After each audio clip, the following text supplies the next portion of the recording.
Hi, my creative friends. We have a story time today because I realized something recently that I should have clocked weeks, months, actual years ago, but I just just recently was like, wait, why is this happening? Why is this happening? Okay, the thing that I noticed recently, like last week inside of Share the Work, was whenever I tell a story about an artist who is making enough money to live, let's be very real, enough money to like pay for a mortgage and a car and maybe even college for their kids and vacations and a beautiful home, like et cetera, right? Jaws drop. And that number is typically, if I can say a number, if I can say the artist is making over $100,000, which in today's day and age is enough, but it's not like you're not hanging out with Jeff Bezos. Let's be very real. That is getting by. Welcome to America. Sadly. Whew. But if I say that an artist is making that amount of money, jaws drop. They even my fellow artists are amazed. And I think it's because number one, artists don't talk about money. We just don't. I don't know why. We just think it's taboo. We don't think that we should make money. We have some preconceived ideas around the romanticization of starving artists. And I think that is genuinely detrimental and sad and limiting for all of us. One way that this was limiting for me personally was the first year that I began making money, it was very fun. The next year I made more money and it was still fun. The year after that, I made more money and I literally had an upper limit where I felt as though I was doing something wrong. Guys, I had to work through that. I'm still working through that, honestly, in my own ways. I'm still working through that. So, artists have a hard time with money. We don't talk about money. And therefore, as a result, other artists don't think that you can make money. So, today let's talk about that a little bit. Let's talk about the idea of artists making money. I will share my origin story with you. I actually have a couple of origin stories because my career has gone in a couple of different waves, which most women creatives can relate to this. I would imagine we have a lot of waves as we evolve through life and life shifts around us. Our creative work kind of shifts along with that. And I have a couple of those in my career. So I'll talk about that today. And then we'll talk about ways that you can make money as an artist and just like peel this back a little bit. Let's unfold this narrative and see it for what it is, which is a lie. Artists can make money. Let's do it together.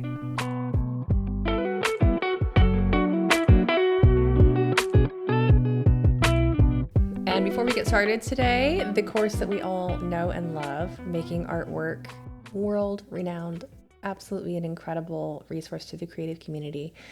This masterclass is open for enrollment right now. And this is the first year that I have two different ways that you can access the course and also two different price points.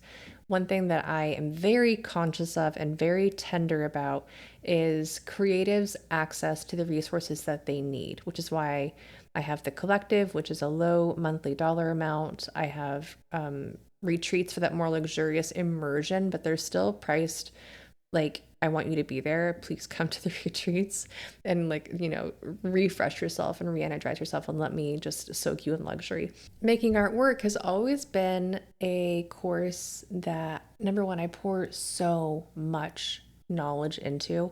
And if I don't know something, I bring in guest experts that do. So it is the most well-rounded course for artists that want to grow a business in the world. I stand by that. I've done my research. It is incredible. So the value was 100% there, but because of that, it's a little bit expensive, and I acknowledge that, and it is absolutely worth every single penny. This year, keeping the value exactly where it is, nothing is being changed, nothing is being removed. You can still go through the course just the way that you always have, which is a long, luxurious 2-year access to implement and change and try things and evolve as you need to as a creative with this as a companion. But I'm also offering a more affordable, kind of like a fast track option. I'm calling it the intensive. And it's 12 weeks of access. The price reflects that. So the price is $480 for the 12-week access versus $1,289 for the 2-year, more luxurious, long-standing access. So This is your space to decide the energy that you want to bring, the pace that you want to bring, and if cost is the main determiner for you being like, ugh, I don't know if I can do this. First and foremost, every single creative that has gone through this course has said that this is an incredible investment, the best investment that they made in themselves or in their businesses. Their businesses have grown and changed and transformed. So the stories are there. The fact checking is there. Go read their testimonials and read their honest opinions and get a sense for yourself what this course can offer. But I understand that, price can be a determiner. So if that's the case, then try the intensive option. You get full access to the course. Absolutely nothing is removed. You get to join a peer group. You get to do the live Q&As. You get the guest experts. You get everything. The only difference is the lingering time and space after the course is over. And even then, the course itself is 9 weeks long. We begin next Monday, which is wild. And it goes for 9 weeks. You get access for 12 weeks. So you still get some time and some space after the course is over, even with that in play. So, okay, Making Artwork is open. I love it so much. Join us. You get to just be in the sweetest community. And I'm so looking forward to the energy. This cohort seems to be a little bit smaller overall, partly because you don't even understand what happened in my life last week, and I'm not going to get into it, but my energy in marketing has been a little bit, there were extenuating circumstances. I'm just going to say that. So as a result, if you've been looking for a smaller community, this is your year. And I'm kind of excited about that, honestly. Like, I was having some feelings about it because I felt like I let myself and my community down a little bit by not bringing my A game with marketing, which I usually do.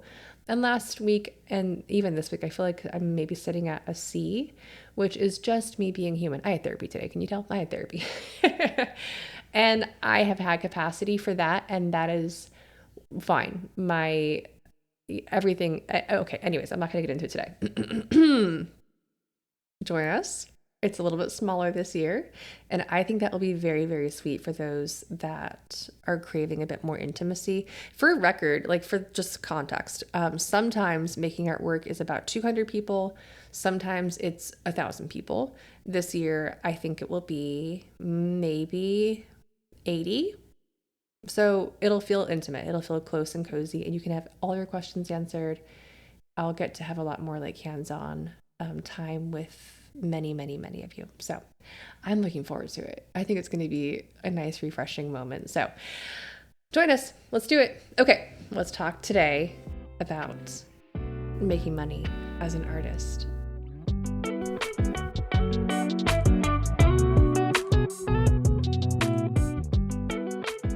As I said a minute ago, whenever I talk about the fact that artists can make enough money to thrive and do, and that I personally know, hundreds, like, genuinely, I'm not exaggerating, hundreds of artists that make a beautiful living, even retire their partners or their spouses and get to travel and get to create beautiful homes and et cetera, et cetera. Eyes roll. Like, people will like audibly go, oh my gosh, like the facial expressions I see are genuinely so funny. So I thought it might be helpful for me to take you back a little bit and talk about how one goes from making absolutely no money. I left art school and was told to work at a framing shop or at a art supply store with my 4-year Bachelor of Fine Art and 2-dimensional emphasis degree. And I was like, wait a minute, I thought I was going to be an artist. Art school is not in the world to tell you how to be an artist. Art school is in the world to help you learn how to create good art. Those are very different things, okay? Those are very different things. Art school does not help you become an artist. Oh, I know, it's shocking, but it's true, and that's okay. I currently have 2 teenagers that are going to a fine arts high school and love that for them. I'm jealous. They get to spend half of their day creating with like ceramics and metals and paint and photography. And it's just, what a cool experience. I love that for them. But in that community that I get to be a part of by proxy, a lot of the parents will come up to me and be like, wait, you're a professional artist, aren't you? And I'll be like, yes, I am. And they'll like walk up to my house and be like, oh, you have a house and you're a professional artist. And I can watch them like trying to figure out how to ask me is this a safe career path for my child? Is this a safe thing for me to encourage this human that I love, that I want to see succeed? Can I encourage them to step into this more fully? Because obviously, when you have a creative kid, they're going to be a creative kid, of course. And as a parent, you have the opportunity to either, I'm sure we all know this from our own lived experience, maybe your parents encouraged your dreams, or maybe they recommended that you go into something else like nursing or accounting or marketing or something that made a little bit more financial sense. The parents that can encourage their kids to go through a creative career path are very, very brave, I will say. And I'm happy to be the one that gets to stand in those rooms and say, no, your kid can make it. Your kid can do this. And this is a little tangent. I did not expect to talk about this today, but you know what? We're flowing. We're in it. One thing that I always like, if they're asking me for a little bit more insight, which happens often enough that I'm like, yep, I know, I know how to answer this question now. The thing that I recommend for someone that's encouraging a high schooler to go into the creative field or not to go into a creative field, if like you're considering colleges, and colleges are very expensive and it's a big risk and it's a big thing. I always have a couple of things that I'm like, just notice your child and see if they can kind of check these boxes. Because one thing about being a creative entrepreneur today is you have to be entrepreneurial, which doesn't mean that as a high schooler, that you have to be selling things and hustling and, getting your email list in order, whatever. Those things have to happen once you step into your career as an artist, but they don't need to happen in high school. But I do want to encourage the parents to begin just kind of noticing, does your child really, really want to create? Like, they are creating a lot, not when they're being told to for class, but they're creating a lot. Like, there's a habit, there's a way of expressing yourself in the world that is creative. There's something happening where you're like, this kid has a drive that can't be taught in school. If you can see that, that is such a big green flag. Another one would be, do you see them being willing to do things that are a little bit hard for the sake of their creative success? And that might be, are they willing to stay up a little later to get that class project done? Are they willing to be a little inventive or push the envelope a little bit, or push back on their teachers a little bit even? Like, are they willing to be like, no, I have a vision and I need it to be real in the world? That is such a big green flag. One way that I feel comfortable encouraging my kids to be creative in whatever capacity they want to be, we'll see how it turns out. We're in the process. Okay, we're still in the process. Is I have seen some entrepreneurial energy in them. I've seen them think about their work from the outside. I've seen them conceptualize what they're selling and how it can apply to someone else. That's such another little thing to be like, oh, okay, they're going to make it as a professional artist. So that applies to kids, of course, high schoolers, maybe even young college, but that also applies to us. That applies to us. When I was coming back to my creative career, I graduated from art school. I was told to work at a framing shop. That was a no for me. I had one show at a gallery about a year after I graduated. Loved that process so much. I didn't really sell very much because I wasn't good at marketing. That's on me. Ironically, you think that a gallery does that for you. No, they don't do that for you. No. They might help a little bit, but that, you're still the one who's in charge of keeping your career and your work present and talking about your work. So there is that. But I came back to my creative career after having a couple of kids and moving again, etc. And at the moment that I had to begin painting again, it was not actually out of desire, it was out of necessity. And that sounds like, in hindsight, it's kind of wild, but I had absolutely no money. We were fully broke, fully and completely broke. And I had no home. I had 2 children. I didn't know what to do. I didn't know we were going to be broke. It was a bit of a shock. So my reckoning with this financial, actual dangerous moment that we were in was to look at my skills. what can I do? What skills do I have? I have two young children. I don't have a lot of support around me. What can I do? My answer to that was I can paint. I can paint. I can do a painting every day and I can sell the paintings every day. So I got a little studio and I began doing just that. I began painting and I began selling and I began being entrepreneurial and I began really like stepping into my inability to fail. I would not fail. I could not fail. I had two kids. Like I could not fail. So there was a part of that. And I think that if you can feel that in yourself, lean into it and know that it is in you for a reason. And that beautiful fighter energy in you is incredibly powerful. And that has never left me.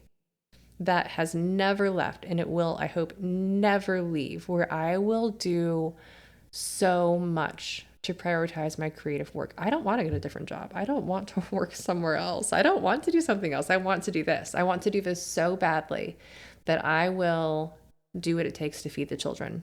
I will do what it takes to feed my creativity. I will do what it takes to keep showing up in the studio day after day, month after month, and year after year because I love this. And if you relate to that, you're in the right place. Welcome to this podcast. Welcome to Making Art Work. Welcome to the idea that artists can thrive because we create beautiful, thriving work. I think it's so funny that we create something so valuable and we assume it will be devalued. And that's part of what we talk about in Making Art Work is just this like limiting belief around what your work is capable of offering to you and what it's capable of offering to the world. And once you can expand that a little bit, just a little bit by little bit, day by day, you're just letting it stretch a tiny little bit.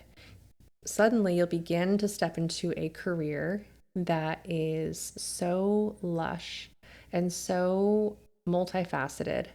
When I began selling a painting a day, I did a lot of things wrong. I'll talk about those in the next episode, the things that I wish I had changed at the beginning of my career, because there are some really big things that I did very wrong. So TBD on that. I will show you, not TBD, I know it there, but come back for that because, oh, don't do the things I did. Please, please, please, please. But what I learned is I can depend on myself. And again, it took me a minute to believe it fully. I began making enough money to get a house in that process. I began paying for groceries and like gas and like our bare necessities were being met by my creativity. And then it began to expand as I began to expand. I began offering prints. I began offering commissions. I began doing a little bit higher priced artwork, which that was a big turning point for me. And I began stepping into this is a career. I can make this my career. Oh my gosh, like this has so much possibility. And the more I began to believe that and to see that it was true, I watched it become true. Again, I did a lot of things the wrong way. We're not doing that anymore. But a lot of things I did right. And that was a really, really big thing that I did right is just learn to believe in myself.